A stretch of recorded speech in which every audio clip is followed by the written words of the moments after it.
आज हम लोग पॉलिनोमियल चैप्टर पढ़ने जा रहे हैं।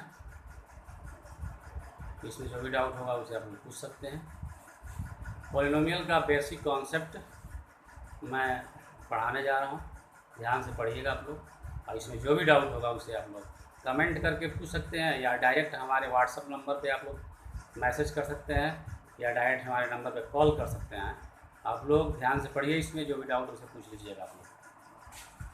तो पढ़ने से पहले डियर स्टूडेंट हमें ये समझना होगा कि पॉलिनोमियल क्या होता है, व्हाट इज़ पॉलिनोमियल। तो स्टूडेंट, ये जो कोई भी एक्सप्रेशन अगर इस फॉर्म में होता है तो उसे हम क्या बोलते हैं, पॉलिनोमियल बोलते हैं। An expression of the form, इस फॉर्म में अगर कोई एक्सप्रेशन अगर है तो उसे हम क्या बोलेंगे, पॉलिनोमियल बोलेंगे। और student, dear student, A0, A1, A2, A3, AN क्या है, ये सब रियल नंबर्स होते हैं। ये सब क्या होते हैं, रियल नंबर होते हैं।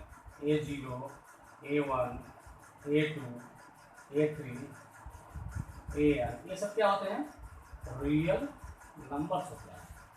और यहाँ पर जो AN होता है ये जीरो नहीं होना चाहिए। ये AN जो होता है वो क्या नहीं होना चाहिए, नॉट इक्वल टू जीरो। अब स्टूडेंट हम लोग ये पढ़ेंगे कि लीनियर पॉलिनोमियल क्या होता है।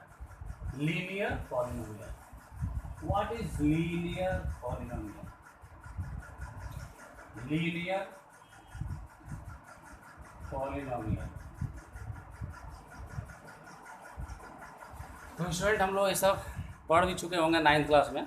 लीनियर पॉलिनोमियल, ऐसा पॉलिनोमियल जिसका डिग्री क्या है, 1 हो। A polynomial of degree 1, a polynomial of degree 1, ऐसा पॉलिनोमियल जिसका डिग्री 1 हो।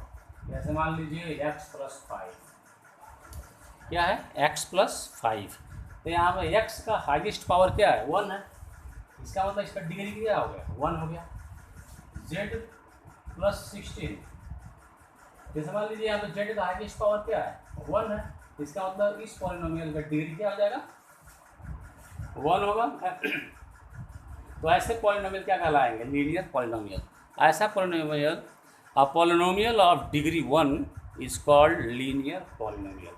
तो डियर स्टूडेंट, लीनियर पॉलिनोमियल का हमने एग्जांपल दिया है। लीनियर पॉलिनोमियल क्या होता है, a polynomial of degree 1 is called what, linear polynomial. और डियर स्टूडेंट लिखिए quadratic polynomial. What is quadratic polynomial, quadratic polynomial, quadratic polynomial, a polynomial of degree 2 is called, a polynomial of degree 2 is called quadratic polynomial। जैसे मान लीजिए ये student x²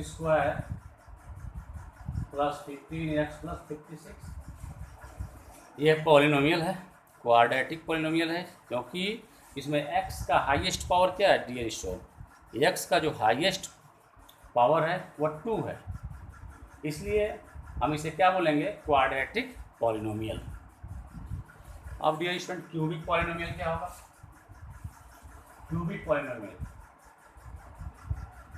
cubic polynomial, ऐसा polynomial जिसका degree क्या हो, 3 हो। ऐसा पॉलिनोमियल जिसका डिग्री क्या हो, 3 हो। x³ - 7x + 6। तो स्टूडेंट इसमें x का हाईएस्ट पावर जो है वो 3 है, इसलिए क्यूबिक पॉलिनोमियल होगा। बाई क्वाड्रेटिक पॉलिनोमियल क्या होगा, नेक्स्ट जो है biquadratic polynomial, biquadratic polynomial,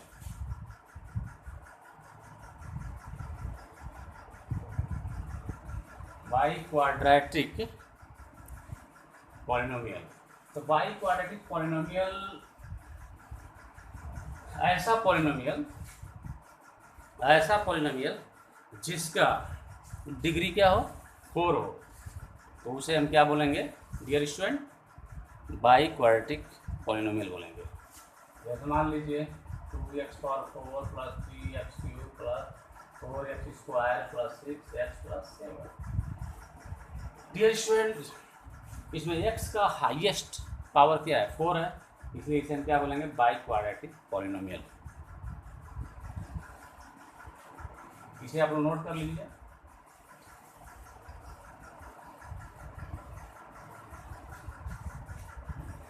अब मैं डियर स्टूडेंट कुछ कॉन्सेप्ट बताने जा रहा हूँ, जरा उसे आप लोग ध्यान से समझिएगा। जैसे मान लीजिए डियर स्टूडेंट, हमने क्या लिखा है यहाँ पे? 15 लिखा है ना। डियर स्टूडेंट ध्यान समझिएगा, 15 है। 15 का अगर हम प्राइम फैक्टराइजेशन करेंगे तो 3 × 5 लिख सकते हैं। तो इसका मतलब ये हुआ कि जो 15 है वो 3 से डिविजिबल होगा, और ये 15 जो होगा 5 से भी डिविजिबल होगा। क्यों नहीं होगा ना डिविजिबल? 15 को 3 से डिवाइड करिए तो कट जाएगा 15, और इसी 15 को अगर 5 से डिवाइड करें तो भी 15 कट जाएगा। और डियर स्टूडेंट, अगर मैं ये कहूँ कि इन दोनों को अगर मल्टीप्लाई कर दिया जाए, यानी 5 3 का क्या होता है? 15 होता है। अगर 15 से इस 15 को डिवाइड करें तो भी डिविजिबल है। बात समझ में आ रही है ना? अब ऐसे मान लीजिए 56 है, या कोई भी एग्जाम्पल ले लेंगे। अगर 12 है मान लीजिए, तो अगर हम इसको 2 × 3 लिख सकते हैं। इसका मतलब ये है कि 12 जो है 2 से भी डिविजिबल है, 12 जो है 3 से भी डिविजिबल है, और अगर इन सभी को मल्टीप्लाई कर दिया जाए 2 2 या 4 3 या 12, तो इसका मतलब जो रिजल्ट आएगा मल्टीप्लाई करने के बाद उससे भी तो 12 डिविजिबल होगा। 2 2 या 4 3 या 12 से 12 को डिवाइड करेंगे तो डिवाइड हो जाएगा। अब डियर स्टूडेंट, ये 4 से भी 12 जो है 4 से भी डिविजिबल होगा। अच्छा जी, इसमें एक बात आई है, अगर मान लीजिए हमने लिखा है 15 = 3 × 5, तो 3 जो है वो क्या है? 15 का फैक्टर है, और 5 भी 15 का क्या है? फैक्टर है। अब मान लीजिए एक एग्जाम्पल और दे रहा हूँ, x² + 15x + 56। अगर मैं x² + 15x + 56 को अगर सॉल्व करूँ या फैक्टराइज करूँ तो इसको हम लोग ऐसे लिख सकते हैं, x² + 8x + 7x + 56। अब यहाँ से x हमने कॉमन ले लिया, x + 8 हो जाएगा, प्लस 7x + 8 हो जाएगा। ये स्टूडेंट आप लोग पढ़ चुके हैं 9th क्लास में। अब यहाँ से x + 8 कॉमन ले लेते हैं, तो क्या बचेगा? x + 7 बचेगा यहाँ पे। इसका मतलब क्या है डियर स्टूडेंट कि x² + 15x + 56 का जो है फैक्टर होगा x + 8 और x + 7। समझ में आ रही होगी हमारी बात? x + 8 और x + 7। थोड़ा सा मैं इसको इधर लिख रहा हूँ, मैं ध्यान से देखिएगा आप लोग, इसको आप लोग ध्यान से समझिएगा। ऐसे मैंने x² + 15x + 56 को सॉल्व किया तो x + 8 मिला और x + 7 मिला। तो हम ये भी कह सकते हैं कि x² + 15x + 56 का फैक्टर x + 8 और x + 7 होगा ना। x² + 15x + 56 को ऐसे लिख सकते हैं। इसका मतलब x + 8 जो होगा, x + 8 जो होगा x² + 15x + 56 को डिवाइड कर देगा। x + 7 भी x² + 15x + 56 को डिवाइड करेगा। और डियर स्टूडेंट, अगर मैं x + 8 और x + 7 को मल्टीप्लाई करूं, फिर जो रिजल्ट आता है उससे भी यह x² + 15x + 56 डिविजिबल होगा। अब डियर स्टूडेंट ध्यान समझिएगा, मैं क्या समझाना चाहता हूँ। अगर 15 का प्राइम फैक्टराइजेशन 3 × 5 है, अगर 15 जो है 3 से भी डिविजिबल है, 15 5 से भी डिविजिबल है, इसका मतलब जो है कि 3 और 5 को मल्टीप्लाई कर दो, जो रिजल्ट आता है 3 और 5 को मल्टीप्लाई करेंगे तो रिजल्ट क्या आएगा? 15 आएगा। उस 15 से भी तो 15 क्या होगा? डिविजिबल होगा। यही मैं समझाने की कोशिश कर रहा हूँ। X square plus 15 x plus 56 है, इसका हमने फैक्टर किया। फैक्टर करने के बाद हमें क्या मिला, एक्स प्लस 8 और एक्स प्लस 7, इसको हमने लिख दिया यहाँ पर ऐसे। अब मैं ये बता रहा हूँ x square plus 15 x plus 56 x plus 8 से भी डिविजिबल होगा और एक्स प्लस 7 से भी डिविजिबल होगा। उसके बाद अगर इन दोनों को मैं मल्टीप्लाई करूँ तो जो रिजल्ट आएगा उससे भी यह डिविजिबल होगा। यही मैं समझाने की कोशिश कर रहा हूँ। ये अब देखिए ध्यान से जी, अगर मैं x प्लस 8 है, x प्लस 8 को इक्वल टू 0 कर दूँ और x प्लस 7 इक्वल टू 0 कर दूँ तो हमें x इक्वल टू क्या मिल जाएगा, -8 मिल जाएगा।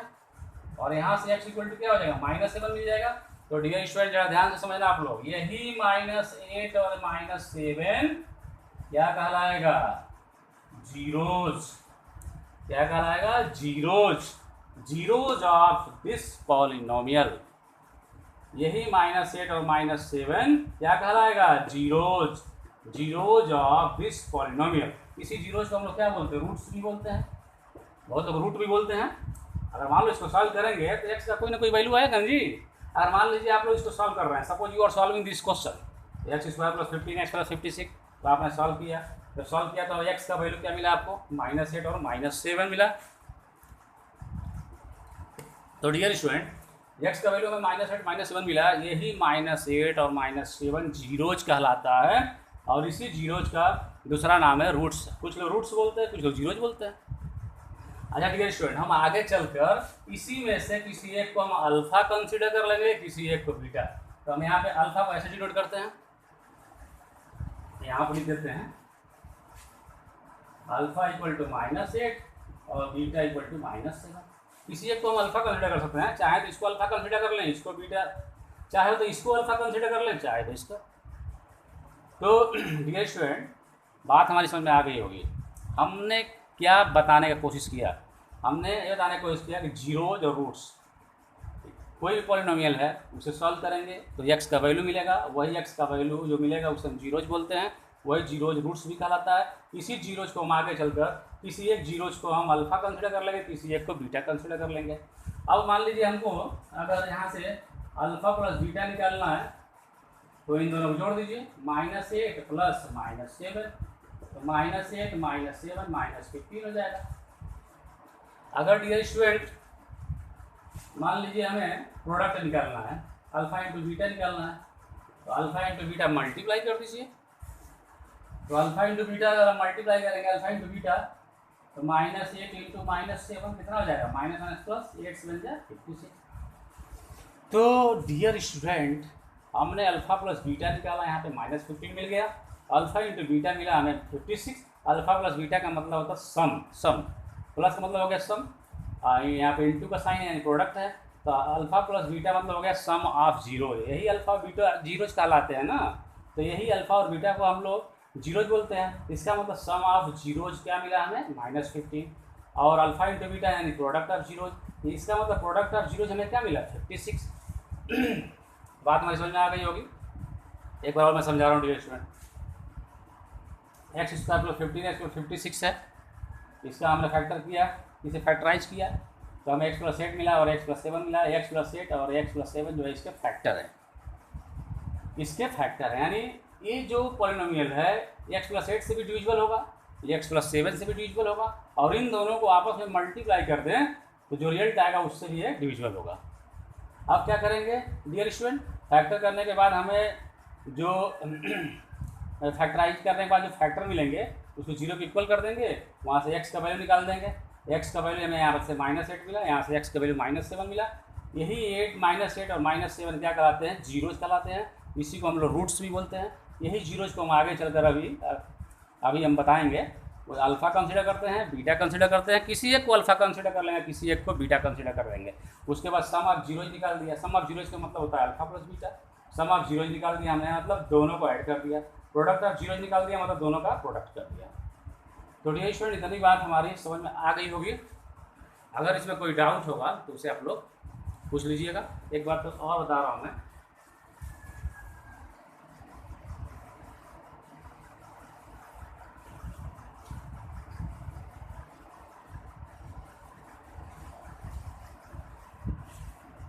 स्टूडेंट जरा ध्यान देखिएगा आप लोग। X square plus 15x plus 56 है ना, तो इसका फैक्टर x प्लस 8 होगा और x प्लस 7 होगा। फैक्टर क्या होगा? x plus 8। फैक्टर्स क्या है इसके? x प्लस 8 और x प्लस 7। और इसके रूट्स क्या होंगे या जीरोस क्या होंगे?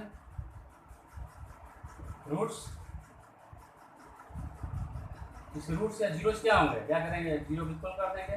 एक्स प्लस 8 इक्वल टू 0 तो एक्स इक्वल टू -8 और एक्स प्लस 7 इक्वल टू 0 तो एक्स इक्वल टू -7। इसका मतलब इसके जीरोज हो गए -8 और -7।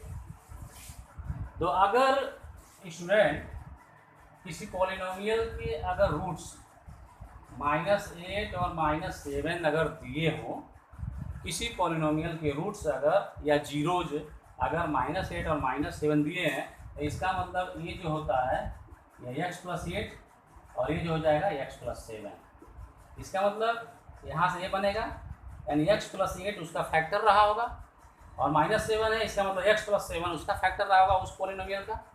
बात समझ में आ रही है हमारी डियर स्टूडेंट? अगर मान लीजिए कोई पॉलिनोमियल है जिसका जीरोज -8 है और -7 है, तो इसका मतलब यही होता है कि -8 है यानी वो प्लस कर देंगे उसे, यानी x प्लस 8। ये x प्लस 8 जो होगा उस पॉलिनोमियल का, मतलब जिस पॉलिनोमियल का हमने फैक्टराइज किया था, यानी ये इसका ये फैक्टर होगा। और -7 जो अगर मान लीजिए रूट दिया हुआ है, इसका माइनस है तो प्लस है, इसका प्लस हो जाएगा, यानी ये जो होगा इसका रूट होगा। बात समझ में आ रही होगी हमारे डियर स्टूडेंट? अगर मान लीजिए मैं कह रहा हूँ कि कोई पॉलिनोमियल है, कोई पॉलिनोमियल मान लीजिए कोई पॉलिनोमियल है जिसका रूट है -3 और 7 -3 और प्लस 7।